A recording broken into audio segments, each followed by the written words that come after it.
Chicken Soup for the Soul by Jack Canfield and Mark Hansen. On love.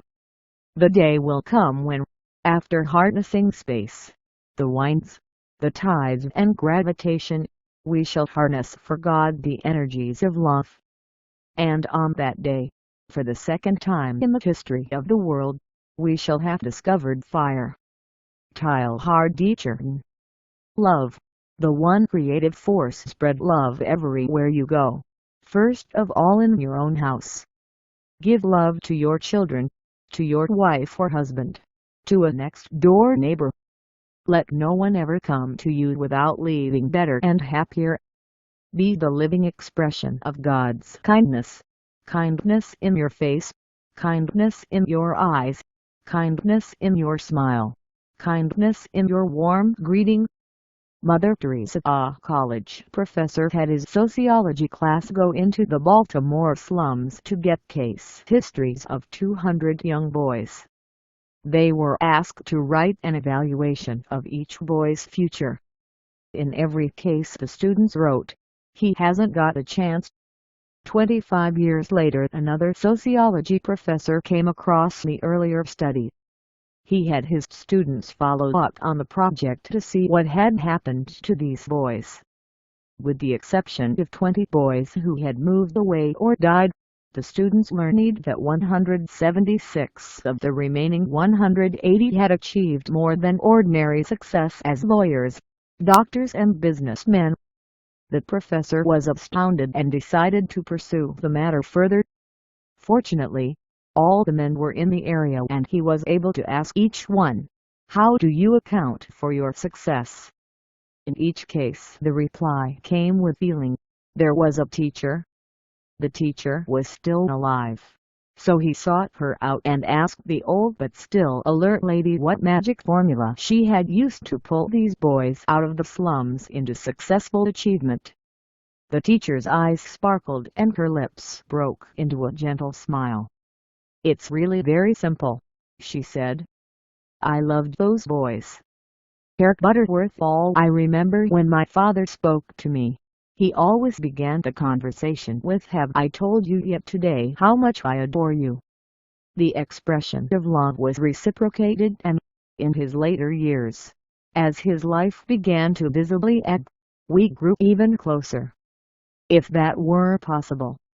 At 82 he was ready to die, and I was ready to let him go so that his suffering would end. We laughed and cried and held hands and told each other of our love and agreed that it was time. I said, "Dad, after you've gone I want a sign from you, Auntie, you are fine." He laughed at the absurdity of that. Dad didn't believe in reincarnation. I wasn't positive I did either, but I had had many experiences that convinced me I could get some signal from the other side. My father and I were so deeply connected I felt his heart attack in my chest at the moment he died.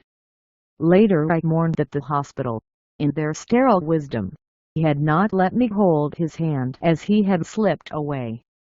Day after day I prayed to hear from him, but nothing happened. Night after night I asked for a dream before I fell asleep. And yet for long months passed and I heard and felt nothing but grief at his loss. Mother had died 5 years before of Alzheimer's, and, though I had grown daughters of my own, I felt like a lost child. One day, while I was lying on a massage table in a dark quiet room waiting for my appointment, a wave of longing for my father swept over me. I began to wonder if I had been too demanding in asking for a sign from him. I noticed that my mind was in a hyperacute state. I experienced an unfamiliar clarity in which I could have added long columns of figures in my head.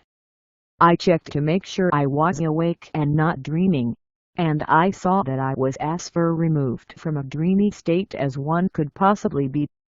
Each thought I had was like a drop of water disturbing a still pond, and I marveled at the peacefulness of each passing moment. Then I thought, "I've been trying to control the messages from the other side. I will stop that now." Suddenly my mother's face appeared. My mother, as she had been before Alzheimer's disease had stripped her of her mind, her humanity and 50 pounds. Her magnificent silver hair crowned her sweet face. She was so real and so close I felt I could reach out and touch her. She looked as she had a dozen years ago, before the wasting away had begun. I even smelled the fragrance of joy, her favorite perfume. She seemed to be waiting and did not speak. I wondered how it could happen that I was thinking of my father and my mother appeared, and I felt a little guilty that I had not asked for her as well. I said, "Oh, Mother, I'm so sorry Auntie who had to suffer with that horrible disease." She tipped her head slightly to one side, as though to acknowledge what I had said about her suffering. Then she smiled a beautiful smile and said very distinctly, "But all I remember is love."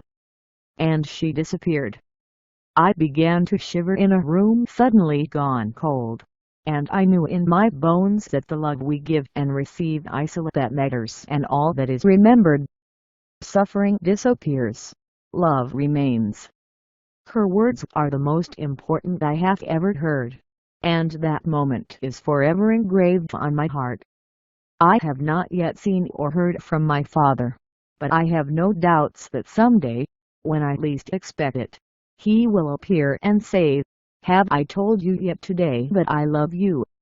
Bobby Probstine Heart Song. Once upon a time there was a great man who married the woman of his dreams. With their love, they created a little girl. She was a bright and cheerful little girl and the great man loved her very much. When she was very little, he would pick her up, hum a tune and dance with her around the room, and he would tell her, "I love you, little girl." When the little girl was growing up, the great man would hug her and tell her, "I love you, little girl." The little girl would pout and say, "I'm not a little girl anymore." Then the man would laugh and say, "But to me, you'll always be my little girl." The little girl who was not little anymore left her home and went into the world. As she learned more about herself, she learned more about the man. She saw that he truly was great and strong, for now she recognized his strengths.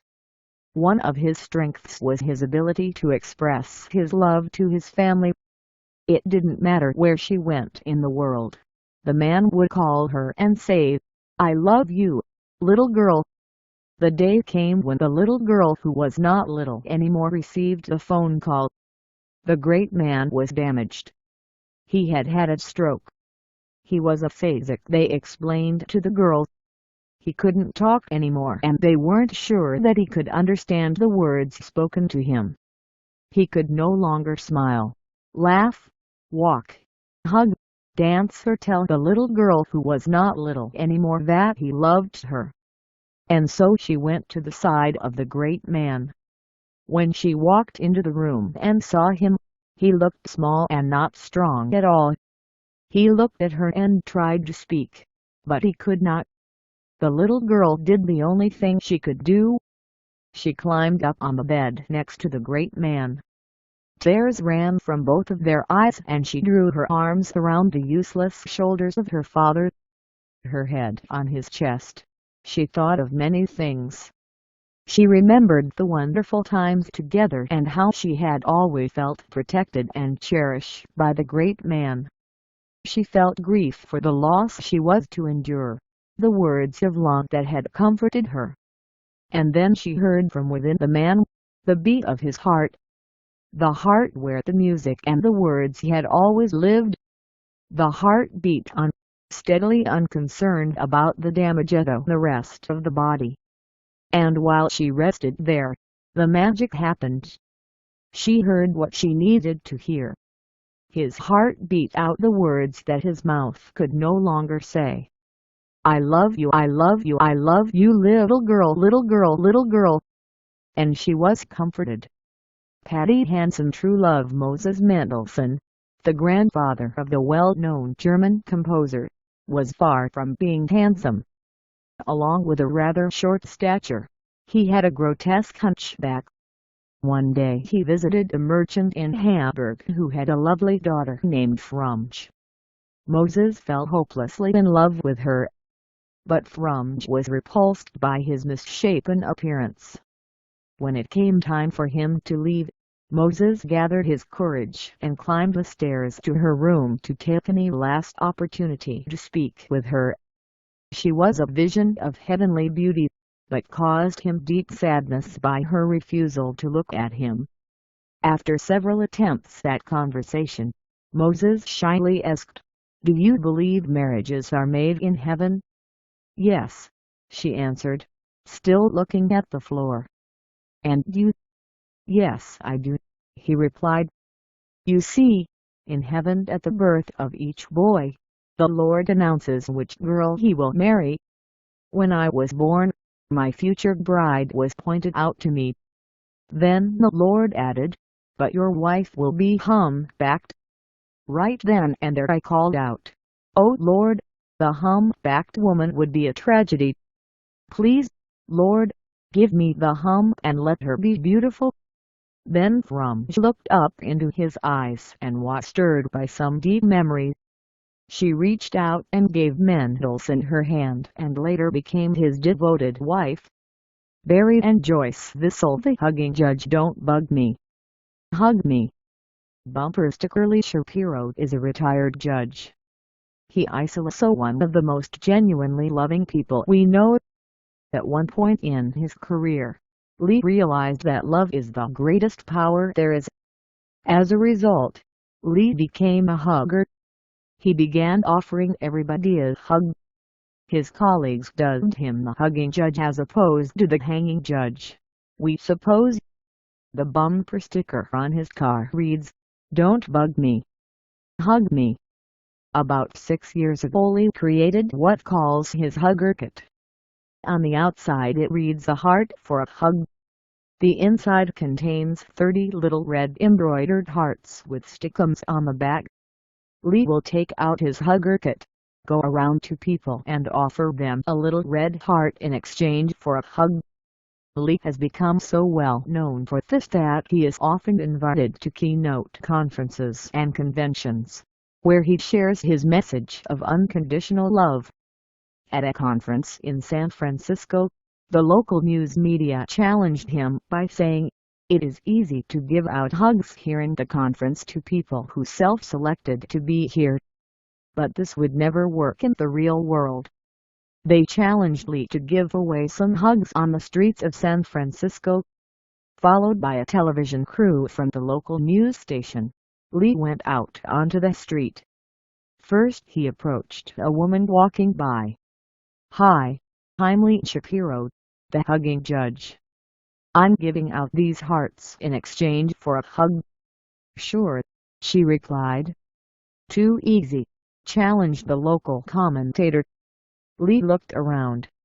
He saw a meter maid who was being given a hard time by the owner of a BMW to whom she was giving a ticket. He marched up to her, camera crew in tow, and said, "You look like you could use a hug. I'm the Hugging Judge and I'm offering you one." She accepted. The television commentator threw down one final challenge. "Look, here comes a bus. San Francisco bus drivers are the toughest, crabbiest, meanest people in the whole town. Let's see you get him to hug you."